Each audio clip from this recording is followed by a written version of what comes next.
Yo, what's going on, everybody? My name is Jerome and welcome to the channel. So today I got a deck profile of ninjas. So I've been playing with ninjas for a little bit. I think I played like 2 tournaments so far. Both of them I didn't do too well in, and both I went X and 2. Ninjas are a very confusing deck. They can be fun, but honestly they're kind of mid. They're really good against Castira, but against Brandit they're not really good at all, and against like Traptrix they're kind of a little bit behind Traptrix because Traptrix don't care really about anything what the ninjas do, like the booking, yeah, but like they have ways of playing around it. So I decided to play it again this week to see what can I do with it. I understood the combos a lot better and everything, but honestly it still just didn't really do much of anything.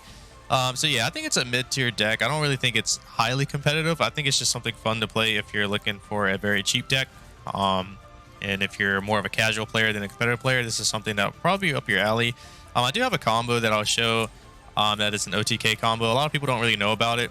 It's very weird. That's the one thing about ninjas that's very difficult, is that it's very hard to see the exact combos that you should be going for, because like other decks, they're very linear, right? It's very simple. You summon a card, it normally searches for a card, or it normally can make a certain monster, which it has a very narrow path for you to go. So it's hard to mess that up. Where this deck, there's multiple different routes, so you don't really know which one's the best, and it's hard to choose which one's the best.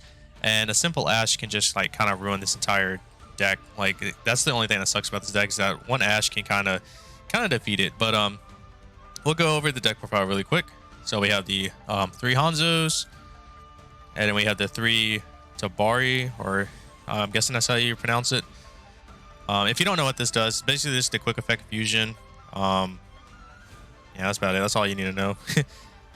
Quick effect on your opponent's turn. You can't do the quick effect on your turn. The Mitsu, special from your hand on your turn. It's not a quick effect to do that, so you just special summon it. And then if you have a face down defense monster, and this is face up, you can basically target face down defense. When your opponent activates a monster effect, you can target the face down defense position monster, flip it face up, and then flip this one face down, negates the monster effect. And then you have a Geo.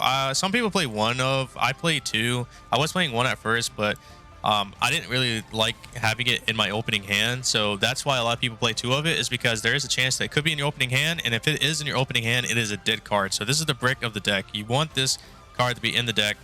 You never really want to see it in your opening hand at all. And then the 1-ofs, I played the 1 Green Ninja, Kagero, and the Baku. Baku is cool. I like Baku. Green Ninja, he just basically, if you special summon a monster, you just target it special, or yeah, if a monster is special summoned to your field, you can target one of them and then flip it face down, and you special summon this one out. And if it leaves the hand or field, you can book a moon, a card, or flip a card that's face down, face up. Kagero is pretty cool.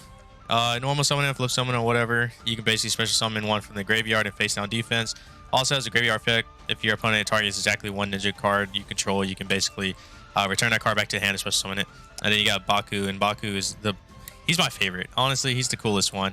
If he's added to your hand by any means, you can just special summon it, and then you can target. And then when he's special summoned, you can target a ninjutsu, a ninja or a ninjutsu R card in your graveyard and add it back to your hand. Or sorry, yeah, in your graveyard and add it back to your hand. So pretty cool. And then 3 Ash, obviously. And then for the spells, played 3 Pot of Prosperities. Yeah, I guess if you don't have these, I'm not sure what to put in place of them. Maybe just more hand traps. You could probably just put 3 Nibiru's in, because I'm not playing Nib in the main. I'm side decking it, but yeah, these are pretty good. This is really good in this deck. Honestly, pot of P in this deck is probably like this and like Cashtier. Like, it just works so good in. Book of Eclipse, 3 of those. And then 3 Book of Moons. This is like the one deck that you can actually play 6 of these, and in fact you can actually play like 9 book cards. You can play the other one too, that can book like 2 monsters. In this deck you can play 9 of them, and it just works really good.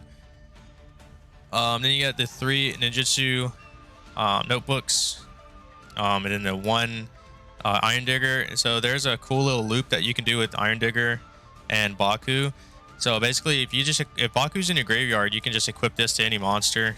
It doesn't really matter. Activate its effect, banishing Baku to destroy whatever, and then you can just use your monster's Link Away or Fusion with it. Then once this goes to the graveyard, you can activate its graveyard effect to add back Baku from your banish pile back to your hand, and then special summon Baku with Baku's effect, and then use Baku's effect again to add this right back to your hand. So it's a pretty cool little loop. And then you got the one Tenchi. I didn't play the other field spell. I was thinking about it because it's really cool. But this one's pretty nice too. I mean, it literally, this is like a problematic card for a lot of people because you activate it, you're gonna keep basically every time you do battle damage. So it's not once per turn. It's not once per turn at all. So every time you do battle damage with your ninja monsters, you basically just get to pop a card on your opponent's side of the field. So they have to answer it unless their field is going to keep getting popped. And then if they get rid of it, if they banish it or it gets destroyed, like if your opponent gets rid of it, you can use this other effect where basically you get to special summon as many ninja monsters from your graveyard in face down defense position, which is pretty cool. You got the Rhoda and the instant fusion, and then that will be it for the spells. Then for the traps, we did the one duplication. This card is great, but I hate this is the card that's going to be the death of this deck a lot, because every time it's so cool when you activate it and it resolves, but the problem is that you have to tribute your ninja monster as cost. So that means if your opponent's smart, they'll just save their Ash Blossoms for this. They'll let you do whatever you want, but as soon as this activates, they will Ash Blossom it. When that happens, it's pretty much GG, because this is the one card you need to resolve, and if it doesn't resolve, then you're pretty much screwed. And it sucks to suck, but you know. And then you got the other three of the trap cards, the instant leave. You're probably wondering why only one of these and three of these, because this one is more important for the grind game, because you can keep using its other effect to bounce it back to hand, and then you can reset and reactivate it, because you can't these cards cannot activate their effects of special summoning while they're face up. Like, in order to activate this card, you have to do the tributing effect to special summon, and then after that happens, you can't use that effect again, like not even on the next turn. You have to like bounce it back to your hand, reset it, and then do it again. And the only way you can do that is with this card. So and then last but not least, the three imperms, and that will wrap up the main deck. Extra deck, play the three Maizen, I think this is his name. It's really cool. Basically, he can attack directly. Another effect, when your opponent activates anything, you can special summon a ninja monster in face up or face down defense position from your deck. And on top of that, if you have a face down defense position monster, your opponent can't attack this. That's basically about it. But he is very important for the OTK. Then you got your three, the Armor Ninja. I'm not sure how you pronounce his name. Just he's a cool little spot removal card. The Ultimate Great Insect, really cool. Oh yeah, if you're wondering how you get this out, you basically just equip the equip spell to your Mitsu. Mitsu's an insect, so basically you can use this card's effect to tribute the Mitsu and the equip spell to summon this. So that's how you get it out. And then you got the two Link Ninja monsters, the Grandmaster Zaizo, the Cross Sheep, very important. Dark, you don't. These are the flex spots. You don't really need Dark. I just put it in just because it's possible to make it. You do not need Underworld Goddess. I put it in because it's also possible to make it. You're able to spam out monsters if duplicate works. Unicorn, again, it's just flexible. But this is, in my opinion, very important. This is really needed for the OTK method, which you got Boar Sword Dragon.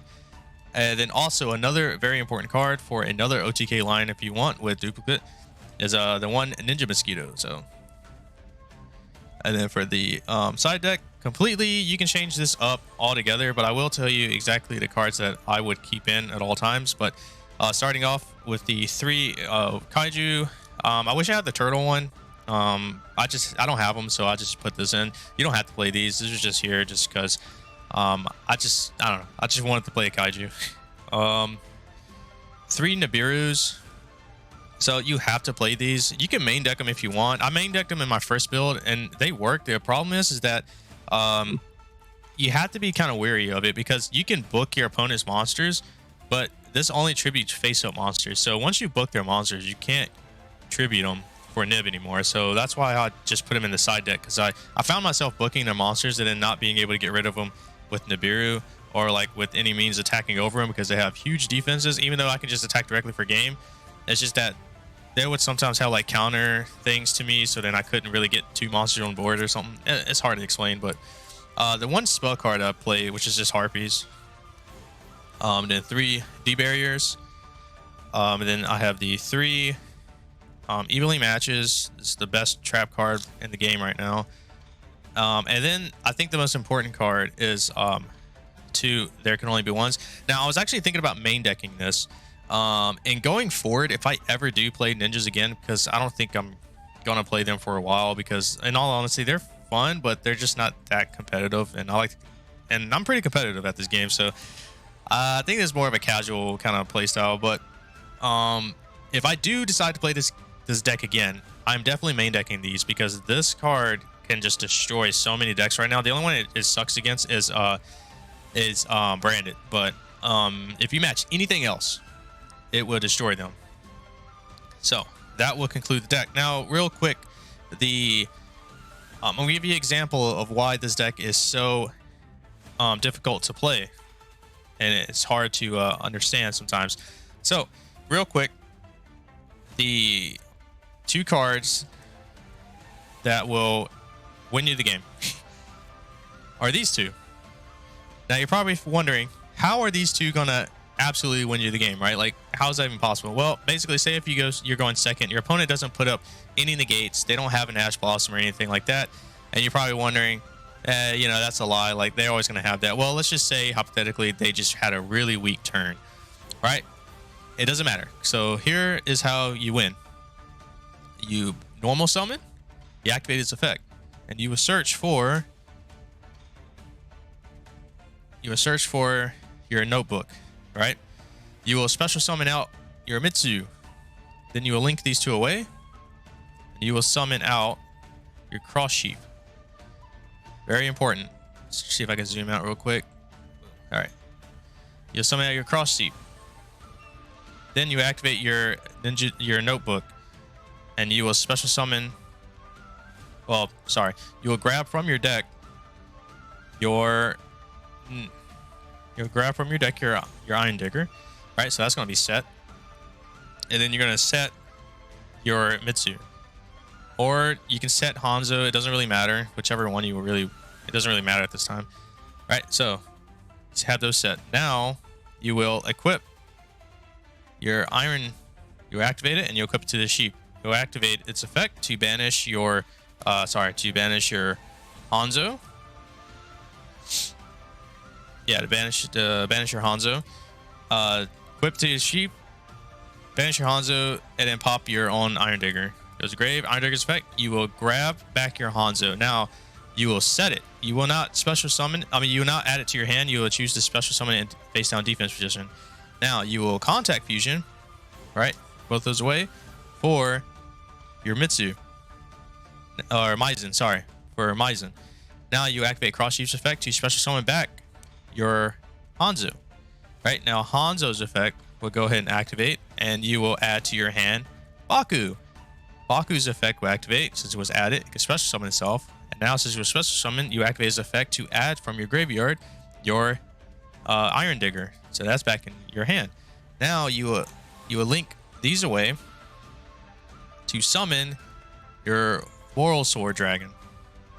You will activate and you will equip to your Borrelsword.